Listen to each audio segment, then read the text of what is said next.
Hello, hello, and good morning, everybody. Welcome to another StarCraft 2 broadcast. I am Anaris, bringing you the second game in the Best Of series between Strelok spawning as the Red Terran over in the right side against DRG, the Blue Zerg, over in the left here on GSL Dual Site.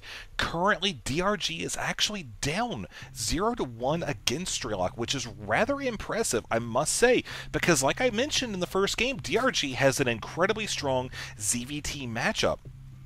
So I'm really excited to see what Strelok brings here in game number 2. Now on this map, we're going to be looking for likely some sort of macro play. I mean, again, this is just what DRG does. It's his style. Strelok, on the other hand, I'm really curious to see if he tries to punish it. Is he going to be going for possibly 2 racks early pressure against the expansion?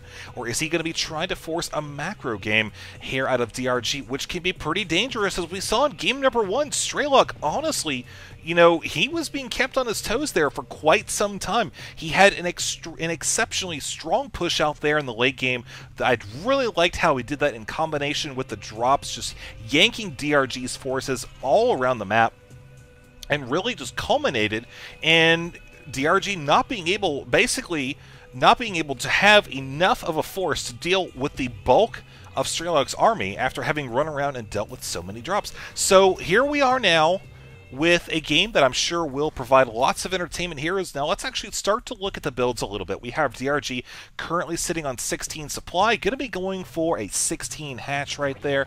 This is pretty standard. 16 is a little bit more, a little bit safer in terms of economy than I would say a 15, but still, you know, it's some players go for 15, some go for 16, just really kind of depends on what they think they can get away with here. Now, we do have Strelok opening up with the same build as game number 1, and watching his gas right now, you see he's actually bringing this drone up here not only to block off against that depot, but he also wants to see what happens after this barracks completes the Marine. Obviously, the Marine can take it out, and he was driven off like that, but you know, if he could have found out if there was a tech lab or if it's going to be a quick factory, that would have been some pretty crucial information.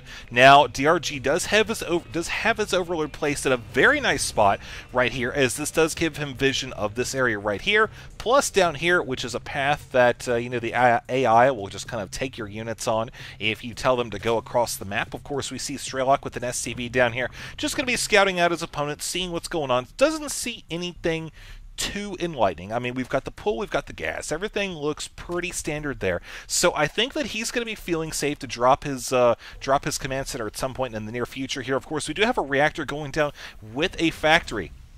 Now, this is very common in TVZ. You're going to see some Hellions pop out. You're probably going to have a command center drop down in just a second here. Watching the money, sure enough, there we go. Strelok dropping that in the northern portion of his base. Now, the purpose of this is pretty much, as you would expect, to try to come down there and even up the odds in terms of economy. Strelok is likely going to know, it's unlikely he's going to be able to do extremely heavy amounts of damage up here on the main base. Okay, that's fine. The ramp, you see the creep is very close to it, and one tumor could obviously completely close that gap, but a couple queens, a couple of zerglings can keep that isolated from the expansion. He's going to be basically looking to take out as many drones as possible down here and try to compensate for the fact that, you know, his command center went down considerably later than his opponent, and he has the potential to do that. He can do a seriously huge amount of damage here. Of course, he cannot if he's supply blocked, but there we go, 2 additional Hellions on the way. So I'm wondering if he's going to hold off on seeing these 2 in, or if he's just going to try to commit to it early on here and go with a little bit less damage, but a little bit of an earlier timing. So watching out what... Oh, man, he's actually not going to be doing a whole lot of initial damage here because, again, the Queen... not a great target to engage with first there. I mean, obviously DRG knew the Hellions were coming because you see also the Zerglings and the Overlord have spotted it.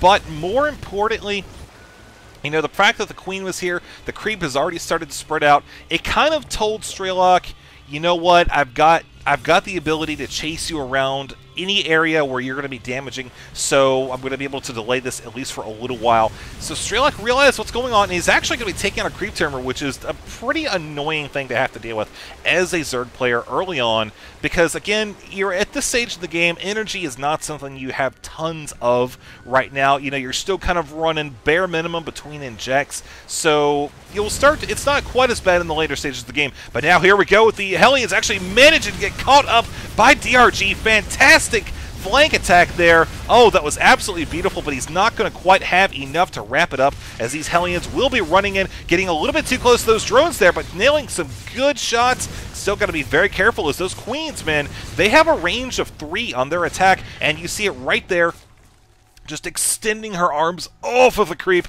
nailing those Hellions, bringing it to a close. Let's actually look at the resources tab right now. 27 to 28 in terms of the harvesters. As far as resources lost, 650 to 800. So both players came out pretty close in so far at this stage of the game, but still, that was a lot of Hellions to be lost there, and I'm not really sure that that those losses were justified by the amount of drones that they killed, which are not that many. So we'll see what happens as the game progresses here. As a bunker's going down, we're just going to see the Terran player continue to macro up. He is going to be switching over. Ooh, very interesting that he's going to be switching off with that barracks right there. Probably have a tech lab here at some point in the near future on this factory, as again, we're just going to expect to see the Terran transition into Siege Tank, Marine, Thor. Pretty much the winning formula for the Terran player, you know, against a Zerg going into that late stage of the game. We saw it work very well in game number 1. I'm sure that he's not going to try to break, or not going to try to fix what's not broken. Although, throwing this down here, again, building another reactor, this is just anticipation of the starport being completed. So all in all, things are looking very nice for Strelok, although I'm really wondering what kind of situation he's going to be in terms of economy. As the game moves forward, he did check this expansion, nothing was there, but DRG, you see his creep is just going right along. He's going to be able to drop that third here fairly soon, and there's not going to be a lot that Strelok can do about it. Right now, he's just focused so hard on macroing up and getting towards the later stages of the game, not dropping his own third. I'm really curious to see if all those Hellions that he built possibly delayed the construction of the barracks by a little bit here. Moving forward, I'm not really convinced that it's going to be that huge of a deal, but still, we're not seeing a whole lot of harassment after that initial Hellion attack. We do have a bunch of Mutalisks on the way, and getting back to that harassment, it's very important to do that. It's several stages throughout the early to mid game, especially against a player like DRG, who just once he gets out onto his own here, you know, around the 11-12 minute mark, he is incredibly difficult to stop. Now, the Terran player has decided to go ahead and move out here, and he will be pretty much just controlling the watchtower, likely just coming down here, checking out this expansion, which he's assuming is going to be up. I don't think he's actually scouted that out yet. Let's see, has he? No, he has not. But over here on the Zerg side of things, we do have the centrifugal hooks upgrade on the way, and also several mutas are heading over towards the Terran base, which I don't really think he's quite prepared for. Looking around, he does not have any turrets, very few Marines here, no medevacs. We do have one popping out, so he's going to be able to at least respond somewhat, but look at what he did down here. He forced a cancellation of that expansion. He also decided to go ahead and drop 50 energy on one creep tumor, so oh man, that's actually not really that great, considering the fact that he just lost quite a few SCVs. We can actually just take a look at the worker count and see workers killed 10 to 7. That, you know what, man, losing a mule at this stage of the game might not have been the best decision, especially since he didn't really kill more than one creep tumor. But we'll just continue to see how the game progresses. As you see, another barracks has been delayed. The Marines being forced to run back and forth. This is great. Not only is DRG delaying reinforcements down there at the third base, he's also forced the Terran player to kind of basically just come back and retreat towards his side of the map, which you do see actually an attempted drop right here was not too successful, as it just gets obliterated before it's able to actually do any serious damage whatsoever. But what's left of the Mutalisks are going to be coming back here. We have the rest of the Marines running back as well, heading back, basically just hoping to establish some sort of solid defense and try to keep DRG away from the mineral lines, which he's, keep in mind, he is quickly running out. He just summoned 3 mules down here to his main, which is largely mined out, so he's got to be pretty careful. He has to get this expansion up here very soon. He has to try to commit some more forces to defense, and basically do some drops here. Keep the Zerg on his toes. That's one thing that Strelok did that we haven't seen too much of here in this game so far, was the drops. I think he did 3 or 4 over the course of the last game within just a few minutes of each other, and they were essential not only in dealing with that economic damage, but forcing DRG's Mutalisks away from the mineral lines over here, which is not taking place this time. You see he's keeping all of his forces right here, anticipating an attack, and basically just letting himself be contained. He's got to do something about this, so it's really going to be crucial in the next couple minutes to see something like that happen in terms of Strelok's offensive options here. So pretty much you're just going to see him try to take this expansion again, but it's not going to work out so well. If he does manage to get it, it'll only be for a minute or two, as we see actually the loss of a meter or two, a little bit of a miss rally there. Definitely not something good to have happen, but you see these mutas are going to come over once again and try to take this out, delaying the bunker. You're going to see that cancel, and of course the Marines are going to continue to chase those mutas away. But I really do think, but Terran is actually going to be moving out here. I was going to say, I really do think the Zerg will be able to take that out without too much difficulty, especially if the Terran decides to move out. There we go. Now he's going to be able to make some good use of the scan and take out a bunch of those creep tumors. But what is he going to, I mean, really, what is he going to gain in terms of expansions as a result of this?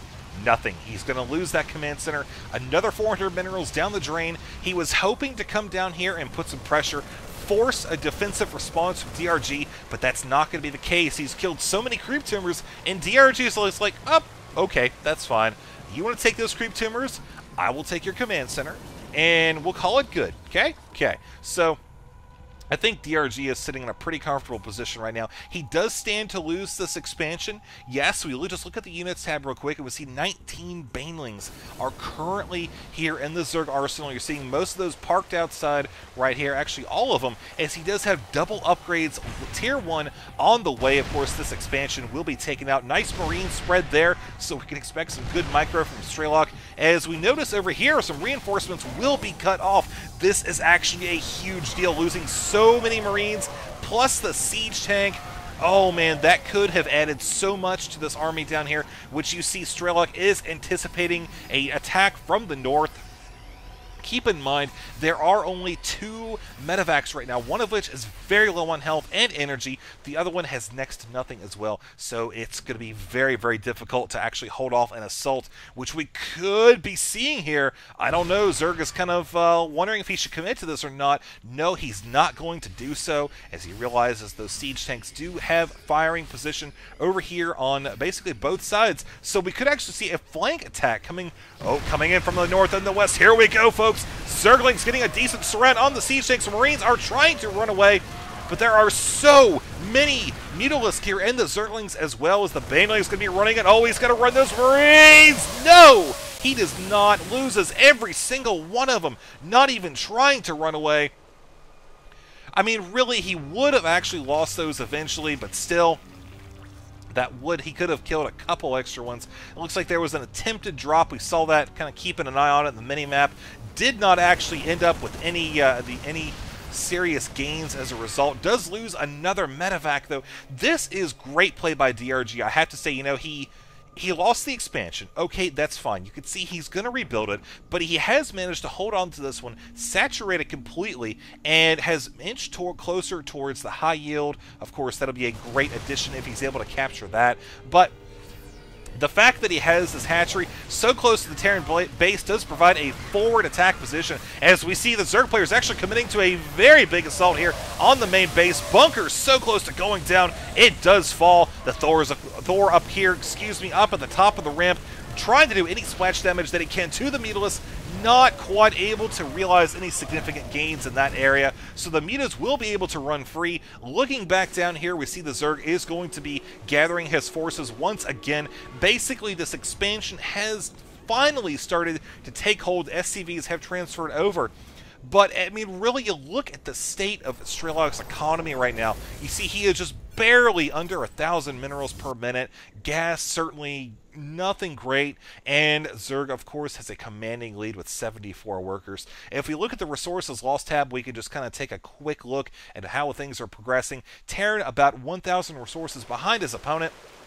As we look at the upgrades, 1-1 for the Mutas, Greater Spires on the way. Ooh, man, I'm really wondering if we're going to see some Broodlords here to finish it off. But StrelokK is going to be moving forward towards this expansion, which we see a very strong response. Could be given from the Zerg player. Oh, that is just asking for a fungal right there. So very close, but no, not going to commit. He realizes the Zerg is so close and just does not want to run the risk of losing all of those horses without having them bunched up together in a giant army. The Thors in particular are going to be absolutely instrumental. He's got to make sure he micros those Marines better than the previous engagement, though. I mean, it is just so crucial that he not let a couple Banelings take all of those out. So this right here is actually just begging for a fungal. 2 fungals keep this entire army in check, knock off the Marines, and now here we go, folks. Marines actually pushing forward, taking the lead. Zerglings taking the brunt of the initial attack, but now we see the Thors coming in, trying to do a bunch of damage. Those Mutas are so bunched up. Nice fungal on top of the Marines. Again, StrelokK is backed into a corner here. Nowhere to run, nowhere to hide, except these Infestors are pretty much all that's left of the ground forces. A few Mutalisks, which are going to actually suffer pretty heavy casualties from that defense. We look down here, and all the while we have another drop taking place. StrelokK hoping to try to gain some sort of an economic advantage here.